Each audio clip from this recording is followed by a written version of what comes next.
Tome sua Bíblia e vamos juntos estudar o capítulo 7 de Daniel, versículos de 15 a 18, que diz assim: Eu, Daniel, fiquei inquieto no meu espírito, e as visões de minha cabeça me perturbaram. Aproximei-me de um dos que estavam ali presentes e pedi-lhe que me dissesse a verdade a respeito de tudo aquilo. E ele me respondeu, fazendo-me conhecer a interpretação dessas coisas. Essas feras enormes, em número de 4, são 4 reis que se levantarão da terra. Os que receberão o reino são os santos do Altíssimo. E eles conservarão o reino para sempre, de eternidade em eternidade. Amados irmãos e irmãs, esses santos que aparecem aqui é o povo santo. São eles que receberão o reino do Altíssimo. Eles que conservarão. E claro que a gente vai olhar agora para a dinâmica da igreja. É importante mencionar que, embora o texto aqui nos fale, sobre a ideia do futuro, são reis que aparecerão, e isso aqui dá margem para tanta gente vir com interpretação de que o livro de Daniel está falando de reis que ainda não apareceram aqui na Terra, está falando do final dos tempos, está falando do final do mundo e por aí vai.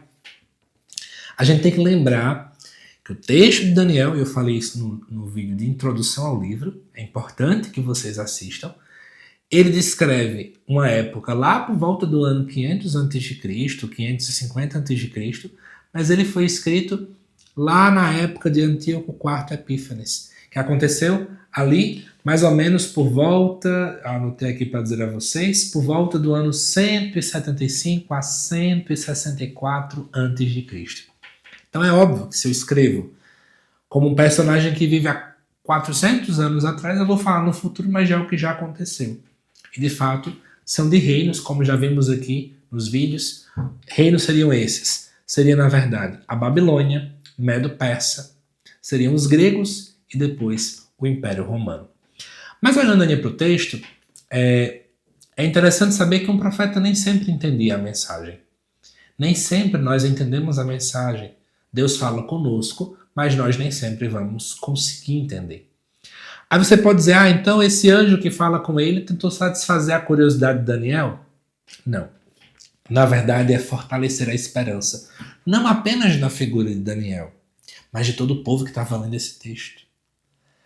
E lembrando, o texto de Daniel foi escrito em uma época de dura perseguição. Olhar que existe alguém cujo reino nunca vai ter fim e de que os outros impérios todos vão ser destronados, destruídos, alimenta a força e o vigor do povo. O Altíssimo é sempre Deus que está ali a agir. É interessante, que esse povo santo que estava ali sendo perseguido, são eles que recebem um reino que dure para sempre. E a teologia que esses versículos, do 15 ao 18, acaba trazendo para nós é que a vitória final pertence ao povo de Deus. Não porque o povo seja forte, não porque o povo seja grande. O povo de Deus sempre foi um povo extremamente pequeno, minoritário, mas porque é Deus que dá o reino. O Deus vivo, como é falado até o capítulo 6 várias vezes, Deus vivo, Deus vivo, Deus vivo, é Ele que nos dá o reino. E já que é Deus que nos dá o reino, nós podemos alcançar a vitória por causa dele, não por causa da gente. Amados irmãos e irmãs, que Deus abençoe a todos vocês. Eu te aguardo nos próximos vídeos para continuarmos estudando o capítulo 7 do livro de Daniel. Até mais!